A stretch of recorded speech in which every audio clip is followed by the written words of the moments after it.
Yung school, malayo dito, ang hirap ng daan. Yung mga bata, dumadaan sa bukid. O, pag umuulan, siyempre, yung mga chinelas nila, bibit-bitin. Tapos pagdating sa school, maghuhugas ng paa. Ganito kung inarawan ni Merlina, prinsipal ng Mabalbalino Elementary School, ang sitwasyon ng kanilang mag-aaral sa tuwing umuulan. Pero ang pangamba sa tuwing tag-ulan, napawi na. Ang dati kasing maputik na kalsada sa Sitio Doña Maria at Sitio Gulisan, Barangay Mabalbalino, San Carlos City, Pangasinan, ito na ang itsura ngayon, konkreto at komportable na.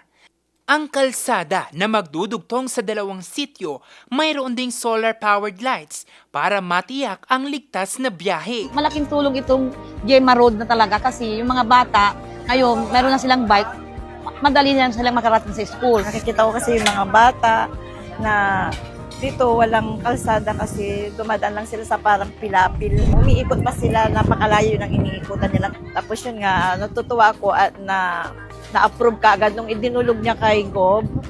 Natutuwa ako na inapprovean naman kaagad ni Gob. At agarang natapos, parang 2 buwan lang yata natapos. Kaya sabi ko grabing action man talaga si Gob. Hindi lang daan ang binigay niya po rito, ma'am.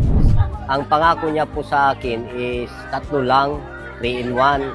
May kalsada, may solar, may cover court. Ngayon, binigyan ako ng bonus na stage.